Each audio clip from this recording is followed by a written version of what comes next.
Hello everyone, आज हम एक नए चैप्टर की बात करेंगे, दैट इज कंटिन्यूटी। कंटिन्यूटी की बात करेंगे। उसके पहले मुझे उम्मीद है कि आप लोग लिमिट्स को अच्छी तरह से कर पाए हैं। लिमिट्स का आइडिया बहुत जरूरी है किसी भी फंक्शन को आइडेंटिफाई करने के लिए कि वो कंटिन्यूअस है या नहीं है। उसके अलावा हमें आइडिया होना चाहिए कुछ बेसिक फंक्शंस का, greatest integer, logarithm, modulus, fractional part, इस चैप्टर को पढ़ने के पहले। इवन इनइक्वालिटीज का भी हमें आइडिया होना चाहिए।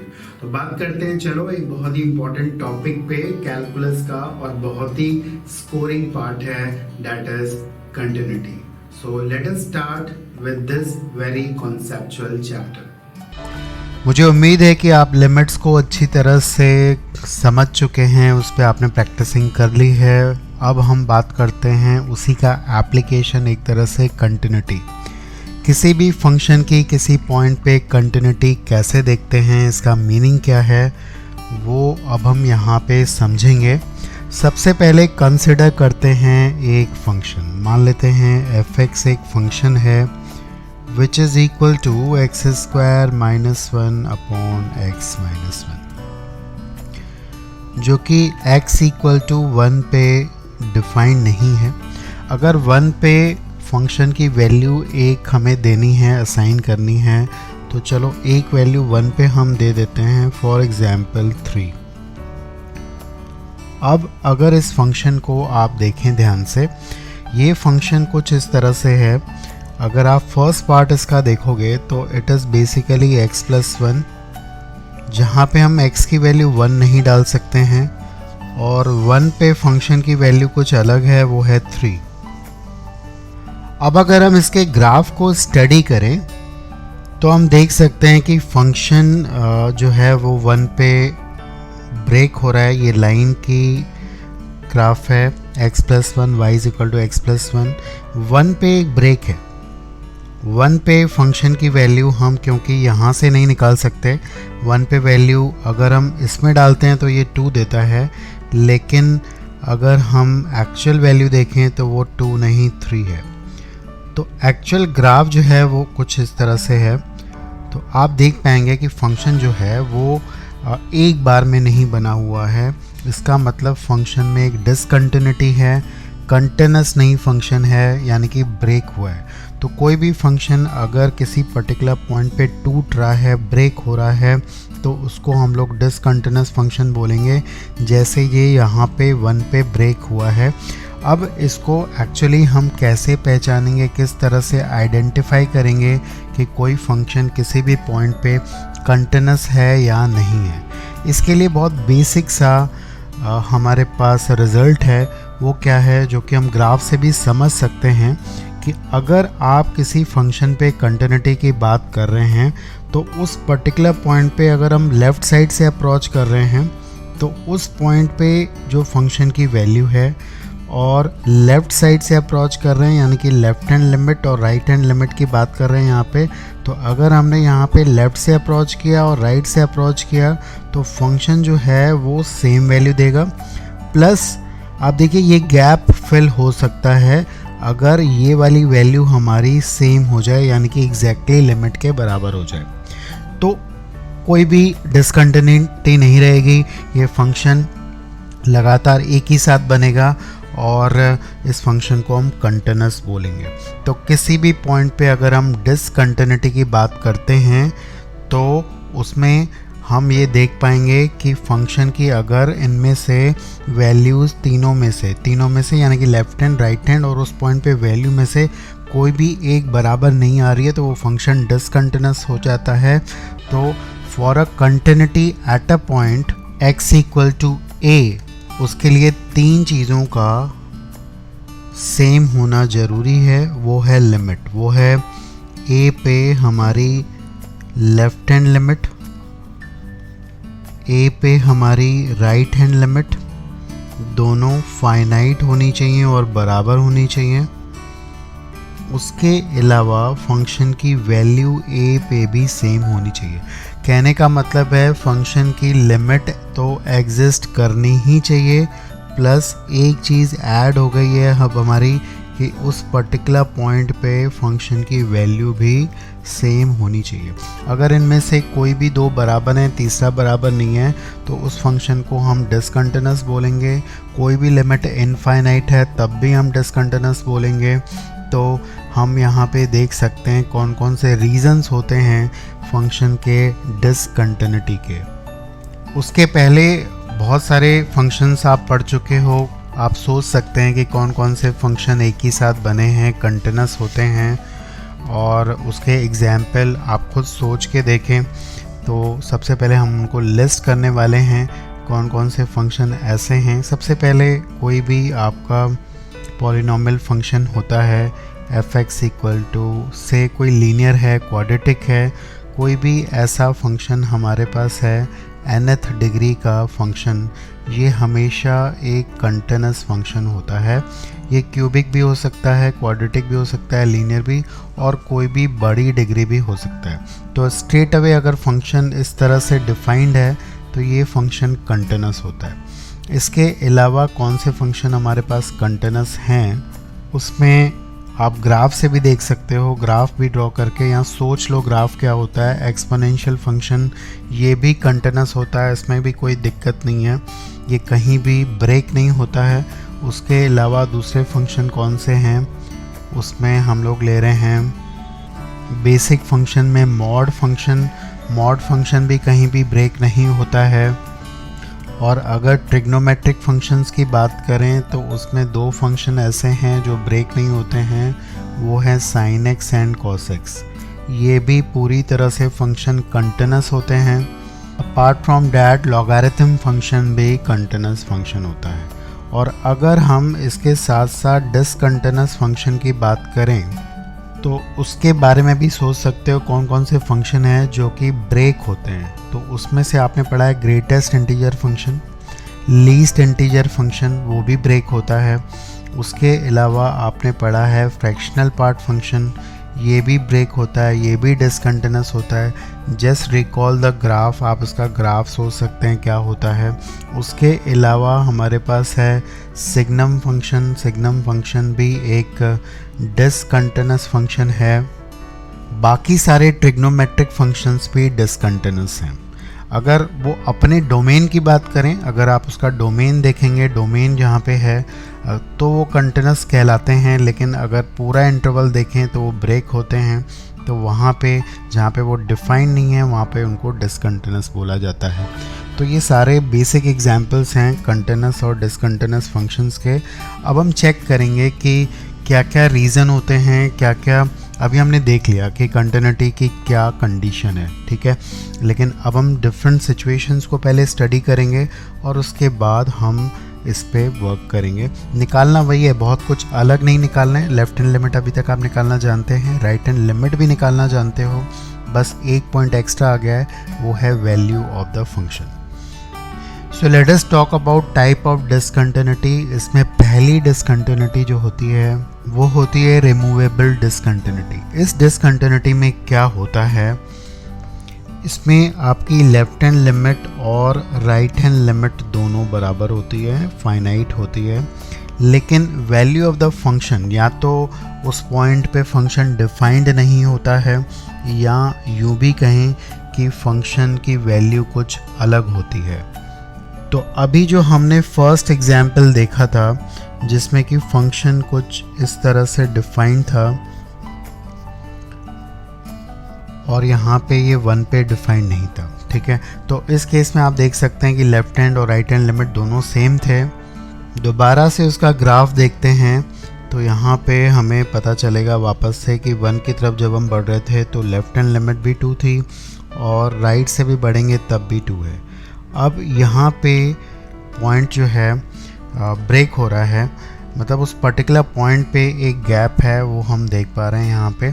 तो इस पे आप बोलेंगे कि लेफ्ट हैंड लिमिट और राइट हैंड लिमिट तो बराबर है, लेकिन वैल्यू ऑफ द फंक्शन अगर डिफाइंड नहीं है, ठीक है, तो हम इसको मिसिंग पॉइंट बोलते हैं।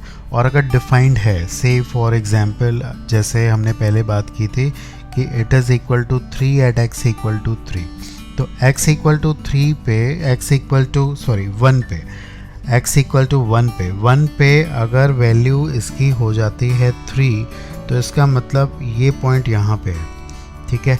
तो इस टाइप की डिसकंटिन्यूटी को हम रिमूवेबल बोलेंगे। वो इसलिए बोलेंगे कि अगर इस वैल्यू को रीडिफाइंड करके इसको अगर वापस से 2 कर दिया जाए तो ये जो गैप है ये फिल हो जाएगा, ठीक है। आप देख पाएंगे कि फंक्शन जो बन जाएगा वो कंटिन्यूस बन जाएगा। तो ऐसे केसेस में जब फंक्शन की वैल्यू डिफरेंट होती है या डिफाइंड नहीं होती है लेकिन लेफ्ट हैंड और राइट हैंड लिमिट दोनों सेम है, तो इस टाइप की डिसकंटिन्यूटी को हम बोलते हैं रिमूवेबल डिसकंटिन्यूटी।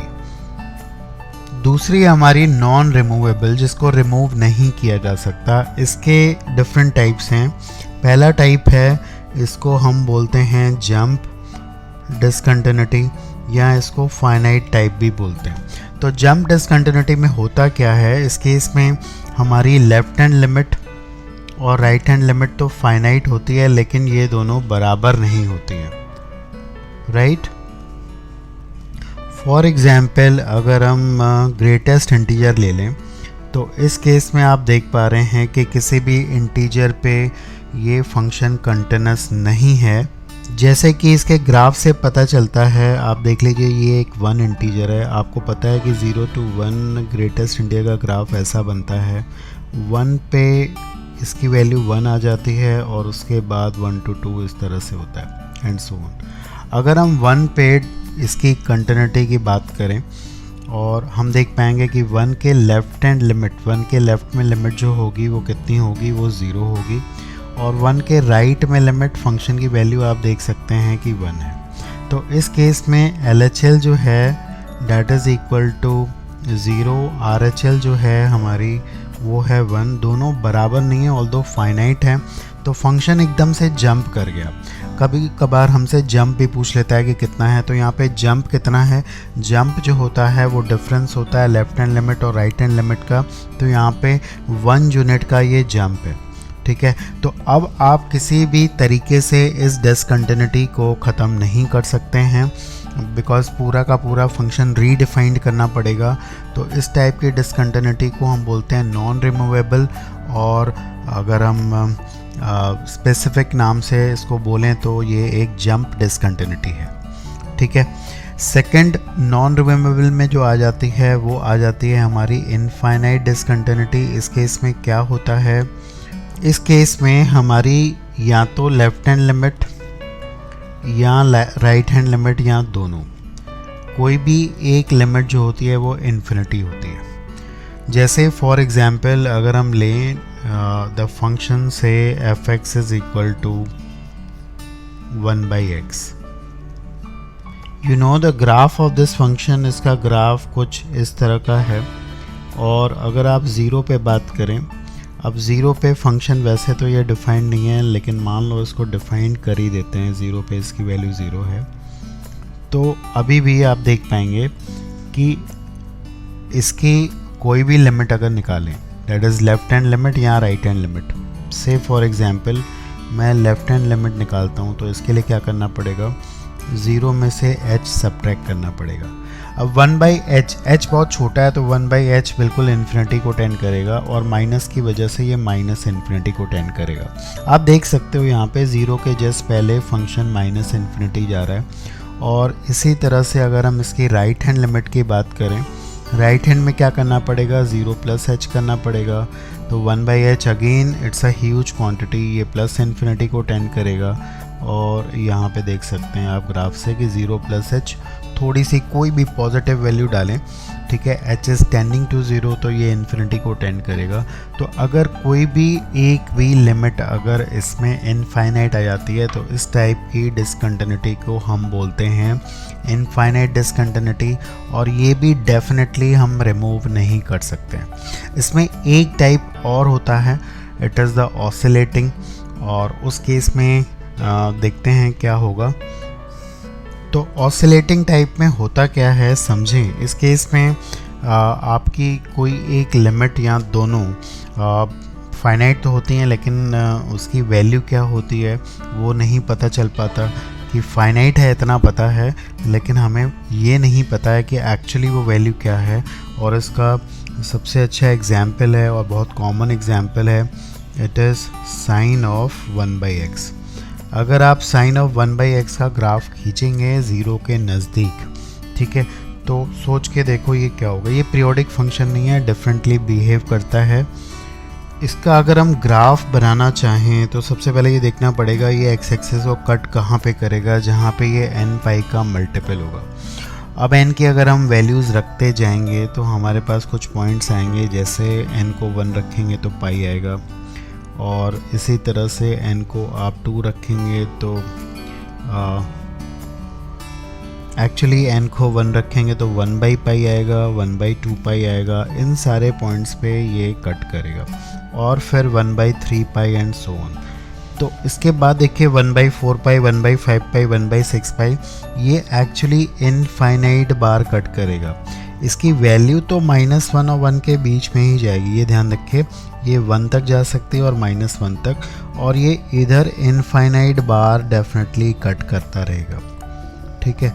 और जैसे जैसे ये ज़ीरो के नज़दीक जाएगा तो आप ये समझिए कि फाइनली ये कहाँ पे ख़त्म होगा जाके, किस पॉइंट पे, जब आप x को 0 पे टेंड कराएंगे, यानी कि sine of infinity a huge value, वो वैल्यू का आंसर क्या होगा, वहाँ पे साइन कौन सी वैल्यू देगा, वी डोंट नो, ठीक है। तो इसका मतलब इसकी जो लेफ़्ट हैंड या राइट हैंड लिमिट है वो आप ये समझ जाइए कि ये जो वैल्यू है ये हमें नहीं पता। इतना ज़रूर पता है कि it is fluctuating between -1 and 1, ये -1 और 1 के बीच में ऑसिलेट कर रही है। तो इस टाइप को भी हम बोलेंगे कि ये डिसकंटिन्यूस फंक्शन है, और ये एक ऑसिलेटिंग डिसकंटिन्यूटी है। वैल्यू हमें पता नहीं है, फिक्स नहीं है कहाँ पे आएगी। तो ये एक अलग एग्जाम्पल है। तो इस तरह की इतनी डिसकंटिन्यूटी आपके सामने आ सकती है। तो तरीका आपको पता चल चुका है कि करना कुछ ज़्यादा नहीं है, left hand limit, right hand limit और वैल्यू निकालनी है, और उसके बाद हम लोग देख सकते हैं। ऐसे ही हम देखेंगे कि किसी इंटरवल में डिसकंटिन्यूटी कैसे निकालते हैं। उसके लिए भी पॉइंट्स बिल्कुल सेम हैं, हल्का सा फ़र्क होगा, वो हम क्वेश्चंस के थ्रू समझेंगे। So let us move on to the problems, और देखेंगे एक एक करके कंटिन्यूटी का पूरा concept. Okay, here is the first problem, जिसमें कि हमें इस फंक्शन की कंटिन्यूटी चेक करनी है। अब कई बार ऐसा भी आता है कि मैं चेक कहाँ पे करूँ, किस पॉइंट पे चेक करूँ। देखिए अब इसमें पूरे इंटरवल में ही चेक करनी है एक तरह से। तो फंक्शन एक तो आपको देखना है कि कहाँ पे चेंज हो रहा है, किस पॉइंट पे ये चेंज हो रहा है। ज़ीरो एक ऐसा पॉइंट है जहाँ पे फंक्शन डिफाइंड नहीं है और उसकी वैल्यू अलग से डिफाइन की गई है 1। तो ज़ीरो एक पॉइंट है जहाँ पे हमें चेक करना है, ठीक है। अब क्योंकि दूसरे किसी पॉइंट पे 1/x है, तो x जहाँ पे है उसको देखिए, ये प्रॉपरली 1/x बाकी जगह पे कंटिन्यूस होता है, ज़ीरो पे ये डिसकंटिन्यूस होता है, ये आपको पता है। तो पूरा क्लियर हिंट मिलता है फंक्शन को, अगर आप ऑब्ज़र्व करेंगे तो you will get the complete hint. So let us go for the left hand limit. तो 0 पे एट x इक्वल टू 0 पे हम लोग चेक करने जा रहे हैं। हमें सबसे पहले इसकी LHL निकालनी है। LHL देखते हैं क्या आ रही है, वो आएगी limit x h tending to 0। आप LHL के लिए 0 में से h को सब्ट्रैक्ट कर दें, और अगेन यहाँ भी करेंगे, और अब आप देखें कि इसकी वैल्यू क्या आ रही है। अब थोड़ा सा ध्यान देंगे इस केस में, आप इस बात को ऑब्ज़र्व करिए, ये सबसे इम्पॉर्टेंट फैक्टर है जो बार बार काम आता है। ये पॉइंट 1/h इन्फिनिटी होता है, ये माइनस इन्फिनिटी होगा, माइनस की वजह से ये माइनस इन्फिनिटी होगा, और ई रेज़ पर माइनस इन्फिनिटी होता है 0। ध्यान देंगे, ई रेज़ पर माइनस इन्फिनिटी 0 होगा। तो ये फॉर्म को ही अगर आप देख लोगे तो ये 0 - 1 अपॉन 0 + 1 है, जिसकी वजह से इसकी लिमिट सीधे सीधे -1 आ जाएगी, ठीक है। तो फंक्शन की लेफ़्ट हैंड लिमिट -1 है। आगे वैसे करने की ज़रूरत नहीं है, बिकॉज 0 पे वैल्यू 1 है, तो हमें 3 चीज़ें देखनी होती हैं, एक तो वैल्यू और दोनों लिमिट्स। लेकिन लेफ्ट हैंड लिमिट ही वैल्यू के बराबर नहीं है तो फंक्शन डेफिनेटली डिसकंटिन्यूअस हो जाएगा। लेकिन हम प्रॉपर्ली समझने के लिए राइट हैंड लिमिट भी हम निकाल लेते हैं, वो देखते हैं क्या आ रही है हमारे पास। उसके लिए हम क्या करेंगे, 0 में h ऐड कर देते हैं और उसके बाद हम इसकी लिमिट निकालेंगे। इस केस में आप ये समझें कि e रेज़ पावर इन्फिनिटी हो गया तो ये इनफाइनाइट हो जाएगा। यहाँ पे 0 प्लस h है, ध्यान दो, तो इसकी वजह से ये जो है ये इन्फिनिटी को टेंड करेगा और e rays power infinity infinity होता है, ठीक है, बिल्कुल ठीक उल्टा। e rays power minus infinity 0 है, e rays power infinity infinity है, ये भी इन्फिनिटी है, ये इन्फिनिटी बाई इन्फिनिटी फॉर्म है। अगर आप इनफाइनाइट वाले फैक्टर से डिवाइड करेंगे तो कुछ ऐसा बनेगा। और अब आप देख सकते हो कि ये अब 0 को टेंड करेगा, ये भी 0 को, और लिमिट आ जाएगी 1। तो यहाँ पे राइट हैंड लिमिट जो है वो 1 है। तो इस केस में हम देख पा रहे हैं कि लेफ्ट हैंड लिमिट जो है वो वैल्यू ऑफ द फंक्शन 0 पे वैल्यू भी 1 है, ये दोनों भी बराबर नहीं हैं। अच्छा, लेकिन राइट हैंड लिमिट किसके बराबर है, right hand limit value of the function के बराबर है। तो फिर भी हम बोलेंगे function is discontinuous at x equal to 0। Okay, here is another one जहाँ पे अगेन मुझे कंटिन्यूटी चेक करनी है। यहाँ भी आप देख पाएंगे कि 0 is the point of focus है, क्योंकि 0 पे फंक्शन ये डिफाइंड नहीं है। बाकी हर जगह पे कोई भी वैल्यू हम रखेंगे ये फंक्शन डिफाइंड है, तो कंटिन्यूटी में कोई भी दिक्कत नहीं है और इस टाइप के फंक्शन में प्रॉब्लम नहीं है। 0 पे ही, 0 एक ऐसा पॉइंट है जहाँ पे हमें चेक करनी है, बाकी हमें डोमेन के दूसरे पॉइंट्स पे चेक नहीं करनी है। तो अगेन हम बात करेंगे यहाँ पे लेफ़्ट हैंड लिमिट और राइट हैंड लिमिट की। तो पहले हम लोग लेफ़्ट हैंड लिमिट को दोबारा से देख लेते हैं। उसके लिए जैसे हमने बात की थी, हम 0 में से h को सब्ट्रैक्ट कर देंगे, ठीक है। तो यहाँ पे जहाँ जहाँ x है वहाँ पे मैं लिख रहा हूँ 0 माइनस h। ऊपर हमारा क्या आ जाएगा ये भी देखें, यहाँ भी आ जाएगा 0 माइनस h और यहाँ भी आ जाएगा हमारा 0 माइनस h। इसके बाद थोड़ा और ध्यान देंगे, ये हमारा है 1 माइनस h। ऊपर क्या है, अच्छा ये मॉड लगा है पॉजिटिव हो जाएगा, ये 1 by H minus 1 by H आ जाएगा। ध्यान दीजिए, ये आ जाएगा 1 by H minus 1 by H. तो ये बहुत छोटी क्वांटिटी है, इसको 0 मान के मत चलिए, ये टेंडिंग टू 0 है, ध्यान देते रहें।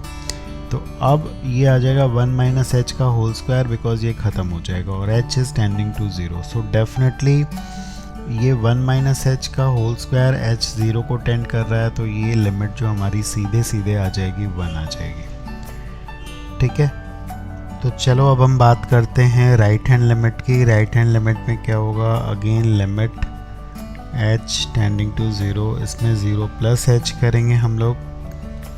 यहाँ पे आएगा 2 minus 1 upon mod of 0 plus h। आराम से ध्यान से करना है, कोई दिक्कत नहीं है, अंडरस्टैंड द कॉन्सेप्ट। ये आ जाएगा हमारा h प्लस 1 का क्यूब पावर में, ये पॉजिटिव खुलेगा और ये आ जाएगा हमारा 2 बाई एच, राइट।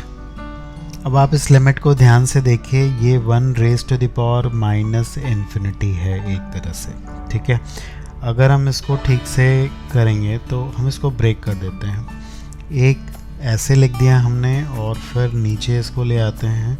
नीचे वाले पे देखिए, नीचे वाला पार्ट जो है वो है 1 रेज पर इन्फिनिटी वाला फॉर्म, 1 रेज पर इन्फिनिटी वाला फॉर्म, जिसकी लिमिट हम कैसे निकालते हैं, हमारे पास रिजल्ट है। तो ये तो स्ट्रेट अवे आपका 1 हो जाएगा ऊपर, लेकिन नीचे अगर आप इसकी लिमिट निकालोगे उस फॉर्म से तो ये ई स्क्वायर आ जाएगा। So again in this case you can see कि लेफ्ट हैंड लिमिट और राइट हैंड लिमिट बराबर नहीं है। तो अगर इसमें टाइप आपसे पूछ रहा है तो टाइप कौन सा होगा, वो होगा non removable discontinuity, right. Okay, look at this question जिसमें कि f(x) डिफाइंड किया गया है 3 स्टेप में और यहाँ पे दिया हुआ है कि a और b, we have to find a and b if the function is continuous at x equal to 0। अब इस टाइप के क्वेश्चन में आपको इक्वेशंस बनानी पड़ती है सबसे पहले लेफ्ट हैंड लिमिट से एक इक्वेशन आएगी, फिर राइट हैंड से, और फिर वैल्यू ऑफ द फंक्शन से। तो उनको इक्वेट करके आपको दो इक्वेशंस आएंगी और दो वेरिएबल्स को आप निकाल सकते हो। तो चलो अच्छे से पहले इसको अंडरस्टैंड करते हैं। अब देखिए 0 के लेफ्ट में फंक्शन ऐसा है, तो अगर हमें लेफ्ट हैंड लिमिट चाहिए फंक्शन की x tending to 0 minus f x, so we will take the first function. आप पहले वाले फंक्शन को लेंगे, h टेंडिंग टू 0 करते हुए हम यहाँ पे लगाने जा रहे हैं 0 माइनस एच। जब आप 0 माइनस एच लगाओगे यहाँ पे, तो यहाँ पे तो माइनस साइन आएगा, लेकिन मॉड की वजह से वो प्लस हो जाएगा। ऊपर भी ऐसा ही होगा। तो ये हमारी हो गई लेफ्ट हैंड लिमिट। आप देखिए ये आ गया हमारे पास 1 plus sine h upon raise to the power a by sine h. अब ये जो फॉर्म है हमारा, ये कौन सा फॉर्म है? ये 1 रेज पर इन्फिनिटी फॉर्म है, राइट। ये 1 रेज पर इन्फिनिटी फॉर्म है। अगर हम इसकी लिमिट निकालेंगे तो ये आएगा e raise to the power f x minus 1 into g x. और ऐसा करने से आप देख सकते हो कि ये साइन एच कट जाएगा, और ये जो लिमिट आ जाएगी हमारी लेफ्ट हैंड लिमिट, ये e रेज पर a आ जाएगी, ठीक है। अब दूसरी बात, ये हमारी कौन सी लिमिट हो गई? ये हमारी हो गई LHL। राइट हैंड के लिए ये वाला फंक्शन हम यूज़ करेंगे, तो RHL हम निकाल लेते हैं। RHL के लिए भी limit h tending to 0 plus h करेंगे यहाँ पे, ये आ जाएगा tan 2h upon tan 3h। अब देखिए ये 0/0 फॉर्म है, इसकी लिमिट तो आप आराम से निकाल सकते हो, स्टैंडर्ड है। और ये हमारी जो लिमिट आ जाएगी 2/3 आ जाएगी। और वैल्यू ऑफ द फंक्शन क्या दिया हुआ है? b। अब देखिए तीनों को अगर हम बराबर करें, लेफ्ट हैंड लिमिट जो कि हमारे पास है e रेज पर a, राइट हैंड लिमिट जो कि हमें आ चुकी है e रेज पर 2/3, और value of the function at 0 that is equal to b। तो यहाँ से a तो पता ही चल गया 2/3 हो जाएगा, b की वैल्यू हमारे पास आ जाएगी e raise to the power 2/3। तो देखने में क्वेश्चन बहुत डिफ़िकल्ट है, बट ऐसा नहीं है। Just keep your concept intact. आपको निकालना है लेफ्ट हैंड, राइट हैंड और वैल्यू ऑफ द फंक्शन, और बन जाता है फंक्शन कंटिन्यूअस या डिसकंटिन्यूअस, वो आपको पता चल जाता है easily. Okay, here is another one. यहाँ पे अगेन है check the continuity of this function. Signum function है। सिग्नम आपको पता है डिसकंटिन्यूअस होता है, लेकिन ये सिग्नम x नहीं है, ये कुछ अलग ही एक्सप्रेशन है। तो सबसे पहले हम इस फंक्शन को डिफाइंड करते हैं। सिग्नम को हटाना होता है और फिर हम इसको डिफाइन करेंगे। हमें मालूम है कि अगर ये पॉजिटिव होता है तो ये 1 देगा, नेगेटिव होता है तो -1 देगा। तो सबसे पहले आपको करना क्या है कि इसको ओपन करना है। हम यहाँ पे कुछ पॉइंट्स बना रहे हैं जहाँ पे ये क्वांटिटी 0 बनती है, वो है 0, 1 एंड 3। अब देखिए 3 के बाद कोई भी वैल्यू रखोगे तो ये पॉजिटिव होगा, ये पूरा एक्सप्रेशन नेगेटिव, इधर पॉजिटिव और इधर नेगेटिव। और आपको ये भी मालूम है कि अगर कोई एक्सप्रेशन नेगेटिव हो जाता है तो वो -1 देता है, ठीक है। ये देगा हमें -1। कब -1 देगा? जब x की वैल्यू हम 0 से छोटी रखेंगे। अच्छा, एग्जैक्टली 0 पे अगर वैल्यू 0 आती है तो सिग्नम आपको 0 देता है, ठीक है। अगेन अगर हम कोई वैल्यू 0 से 1 के बीच में रखेंगे तो ये फंक्शन पॉजिटिव होता है, ये आपको दिख रहा है। तो उस केस में ये हमें 1 देगा। वापस से 1 पे ये दोबारा 0 देगा, बिकॉज 1 पे ये क्वांटिटी 0 हो जाती है। अगेन मूविंग फर्दर 1 2 3 क्या होगा? ये -1 देगा, ठीक है। और फिर 3 पे एग्जैक्टली ये फिर 0 देगा, और 3 के बाद क्या देगा? ये आपको 1 देगा, बिकॉज ये पॉजिटिव हो चुका है। तो अब इतना करने के बाद हमारा काम बड़ा आसान हो जाता है। आप इसको बहुत ईजिली देख सकते हैं कि अगर आपको चेक भी करना है तो कहाँ पे चेक करेंगे। पहला पॉइंट है हमारा 0। 0 के लेफ्ट में फंक्शन कांस्टेंट है -1, ठीक है। तो फंक्शन की लेफ्ट हैंड लिमिट भी तो -1 ही होगी, लेकिन वैल्यू फंक्शन की 0 पे 0 है। ये कुछ इस तरह से है। अगर हम ग्राफिंग से देखें तो आप देख सकते हो कि 0 के लेफ्ट में फंक्शन आ रहा है -1, यानी कि -1 यहाँ पे कुछ ऐसे डिफाइंड होगा, ठीक है। इस तरह से। अच्छा, 0 पे इसकी वैल्यू कितनी है? 0 है, ये आ गया। ये आप इसको ओपन रखोगे। इसके बाद क्या होगा, 0 से 1 के बीच में ये अगेन 1 हो जाता है, कुछ ऐसा बनेगा ग्राफ।